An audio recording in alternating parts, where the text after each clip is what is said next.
everyone! I'm continuing our holiday stories from the Sherburne Public Library today.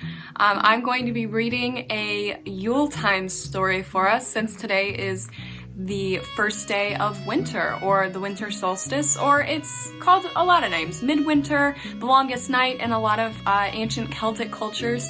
So I'm going to read to you today a story that comes from ancient Celtic culture, and it is called The Yule Faeries, and the author is unknown. It's been modified a little bit to work with modern English, but here we go. A group of little fairies huddled in their home deep under the roots of a giant oak tree.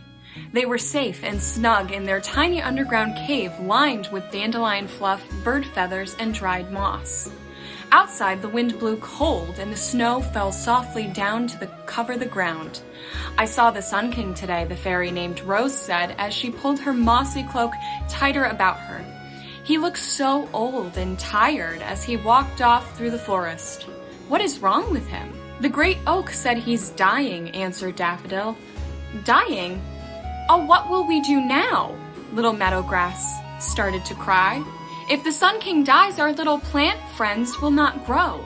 The birds will not come and sing again. Everything will be winter forever. Lilac, Dandelion, and Elderblossom tried to comfort their friend, but they were all very sad. As they huddled together, there was a knock on the tiny door. "Open up, fairies," called a loud voice. "Why are you hiding instead of joining us in our solstice celebration?" Rose opened the door and the little gnome, Brown Nobby, pushed inside, shaking the glistening snowflakes off his brown coat and hat. "We are too sad to celebrate," Daffodil said, wiping her eyes. "The Sun King is dying, haven't you heard?" "He is dead, you silly fairies," Brown Nobby's round dark eyes sparkled with laughter. "Now hurry, or we'll be late for the celebration." "How can you be happy and laughing?" Elderblossom stamped her little foot and frowned at the gnome. "If the Sun King is dead, it will be winter always.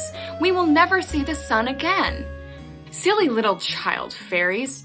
Brown Nobby grabbed Dandelion by the hand and pulled her to her feet. "There is a secret to the winter solstice. Don't you want to know what it is?" The fairies looked at him in surprise. "Secret?" they all said. "What secret?" "We are only new little fairies, you silly gnome. We've never been to a solstice celebration before." Come and see, get your capes and come with me." Brown Nobby danced and jigged around the room. Hurry, hurry, don't be slow, to the sacred oak grove through the snow." He danced out of the door and disappeared.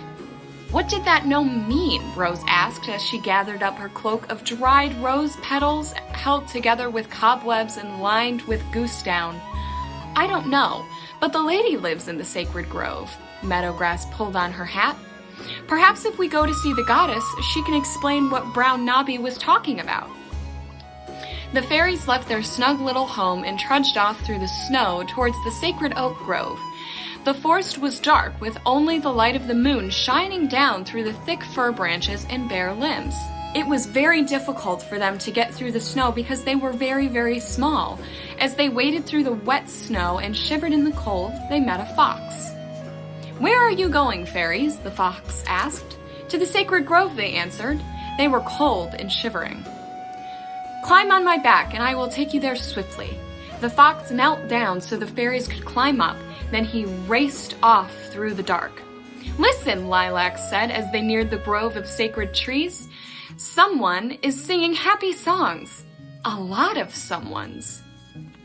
The beautiful music carried over the cold, still moonlit air. It was the most beautiful music the fairies had ever heard. The fox carried the fairies right to the edge of the stone altar in the center of the grove, then knelt down. "Look," said Elderblossom as they slid to the snow-covered ground. "There is the maiden and the mother and the old wise crone and many other little people." "They are all smiling and happy," said Lilac as she looked around at all the creatures. "All the animals are here too," whispered Dandelion. "Why are they all looking at the mother?" The fairies moved closer to the three ladies seated on the altar stone. The mother held a bundle close in her arms, smiling down at it. The maiden reached down and took the fairies gently in her hands.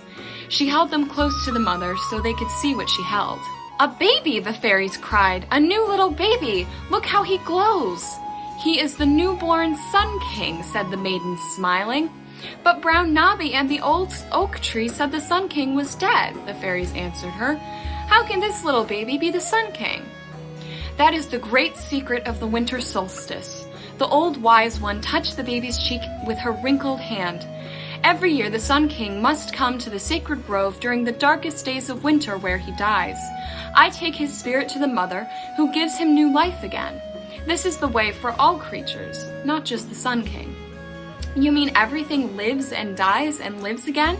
The fairies look down in wonder at this baby Sun King nestled in the arms of the mother. "Yes, little ones," answered the old wise crone. "There is never an end to life. This is the great mystical secret of the winter solstice." The fairies laughed because they were so happy. "I think the little Sun King should have gifts," said Rose. "I will show him where the wild roses bloom in the early summer." "And I will teach him to call the birds and listen to the songs of the wind," exclaimed Dandelion. "When he is older and stronger," said the mother, "then the flowers will bloom at his touch, the birds will return to sing their songs, and the air will be warm from his breath, and winter will be gone for a time. Then the Sun King will run and play with you in the forest."